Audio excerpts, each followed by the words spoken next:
નગરપાલિકાની સામાન્ય સભા હતી, એમાં દેશેશ્વર તળાવનો અમે મુદ્દો ઉપાડ્યો.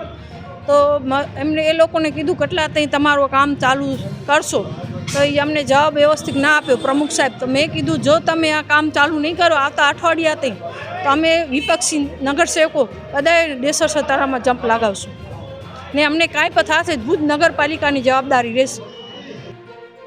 ઓ આશ્ચર્ય! હવે વિપક્ષી નગરસેવકો તળાવમાં જંપ લગાવી દેશે જો નગરપાલિકા કામ ચાલુ નહીં કરે આવતા અઠવાડિયાથી. તો ભુજ નગરપાલિકાની સામાન્ય સભામાં દેશલસર તળાવની સફાઈના મુદ્દા મામલે વિપક્ષી નગરસેવકો તળાવમાં જંપ લગાવશે તેવી ચીમકી વિપક્ષી નગરસેવિકા દ્વારા અપાઈ. ભુજ ટાઉન હોલ ખાતે ભુજ નગરપાલિકા દ્વારા સામાન્ય સભાનું આયોજન કરવામાં આવ્યું હતું. આ સામાન્ય સભામાં આજે વિપક્ષ દ્વારા અનેક સવાલો પૂછવામાં આવતા પૂછેલા સવાલોના સંતોષકારક જવાબો મળ્યા નહોતા. તેમજ વિપક્ષ દ્વારા આજે સામાન્ય સભામાં સત્તા વિરોધી નારા લગાડી સત્તા પક્ષને ઘેરવાનો પ્રયાસ કર્યો હતો. વિપક્ષ નગરસેવિકા દ્વારા દેશલસર તળાવની સફાઈ બાબતે સવાલ પૂછવામાં આવતા કોઈ યોગ્ય પ્રત્યુત્તર ન મળતા આ મુદ્દે એવી ચીમકી અપાઈ હતી કે જો આગામી સમયમાં દેશલસર તળાવની સફાઈ કરવામાં નહીં આવે તો વિપક્ષી તમામ નગરસેવકો દેશલસર તળાવમાં જંપ લગાવી દેશે અને કોઈ અણબનાવ બનશે તો તેની સંપૂર્ણ જવાબદારી ભુજ નગરપાલિકાની રહેશે. આજે એક તો જે આ સામાન્ય સભા બોલાવી એમાં 1 મહિનાથી દેશેશ્વર તળાવ જ્યારે ઓવરફ્લો થઈ રહ્યું છે, એક નિયમ છે કે હંમેશા તળાવ ઓવરફ્લો થાય તો નગરપતિ વધાવે અને દેશેશ્વર તળાવ વધાવવા માટે ઉપનગરપતિ હોય. પણ અમે એના માટે એ લોકોને અપીલ કરતા હતા કે તમે હાલો અમારી સાથે કે શિયાળીની સિઝનમાં આ ગટરથી હંમેશા તળાવ જ્યારે દેશેશ્વર તળાવ જ્યારે ઓવરફ્લો થયો છે તો ઉપનગરપતિ સાથે નગરપતિ પણ આવે અને આ તળાવને વધાવે, સાથી નગરસેવકો પણ બધે હાલે એવી અમે અપીલ કરી. પણ આ લોકો આ મુદ્દા ઉપર જરાય પણ ધ્યાન ના આપ્યું. કારણ કે આજે 1 મહિનાથી વોર્ડ નંબર 3માં ભારતીય જનતા પાર્ટીના નગરસેવકો હોવા છતાં પણ કામ નથી થતો. આજે આ લોકો કહે છે અમે વિકાસ કરીએ છીએ.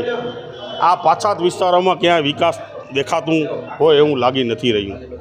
એવો જ અમારો બીજો મુદ્દો, ઉનાળાની સિઝન આવી રહી છે, પાણીનો પ્રશ્ન અત્યારે ભુજ શહેરને સતાવી રહ્યું છે. 4 ને 5 દિવસે અત્યારે પાણી મળી રહ્યું છે. આ માત્ર ને માત્ર ટાંકા બનાવવાથી ભુજ શહેરને પાણી નહીં મળે. પાણીનું આયોજન કરવું પડે. મન ફાવે ત્યારે પાણી પુરવઠા પાણીના આ વાલ બંધ કરી નાખે છે. અમને ઉપર પાણી પહોંચતું નથી, અમને ઉપર પહોંચાડવું છે.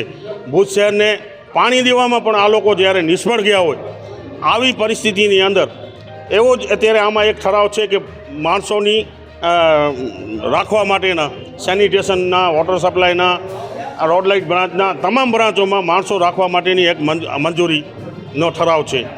પણ ખરેખર આ લાગવેગવાળા માણસો અને જે લોકો બિનઅનુભવી છે એવા માણસોને રાખવા માટે માત્ર ને માત્ર નગરપાલિકાની તિજોરીને નુકસાન કેમ પહોંચે આવા પ્રયત્નો આ લોકો જ્યારે કરી રહ્યા હોય તો અમે અમારી ફરજ નિભાવી અને આ લોકો ભુજ શહેરની પ્રજાને પણ જાગૃત કરીએ છીએ.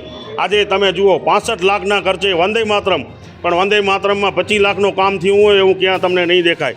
આજે પણ આ બગીચાની અંદર કોઈ માલી નથી, માલી છે બિનઅનુભવી છે. એવા જ માલીની નિમણૂકો જ્યાં થઈ છે, કોઈ પણ માલી બિનઅનુભવી, તમામ માલી બિનઅનુભવી નિમણૂકો કરી છે. સગાવાદ અને ઓળખીતાવાદમાં નિમણૂકો થઈ છે. તમે અંદર આ લોકોની તપાસ કરશો તો તમને ખ્યાલ આવશે. આ માત્ર મંજૂરી લઈ લાગવેગ અને ભરામણથી ભરતી કરીને લોકોને પગાર કેમ આપવા, નગરપાલિકાને તિજોરીને નુકસાન કેમ પહોંચાડવું, આવા આ લોકોના મુદ્દાઓ અમારા હતા.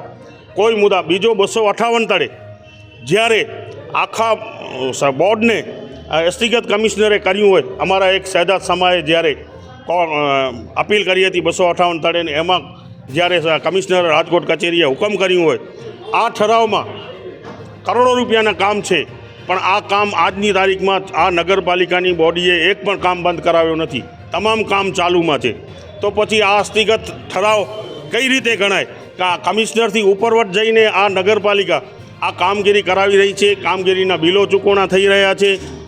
આવા તો અનેક મુદ્દાઓની અમારી રજૂઆતો હતી કે ભાઈ સાહેબ તમે આ વ્યક્તિગત તો કમિશનરને, કારણ કે હવે અપીલનો ઠરાવ પણ 2 મહિના પછી અત્યારે અપીલમાં એ લોકો ગયા છે.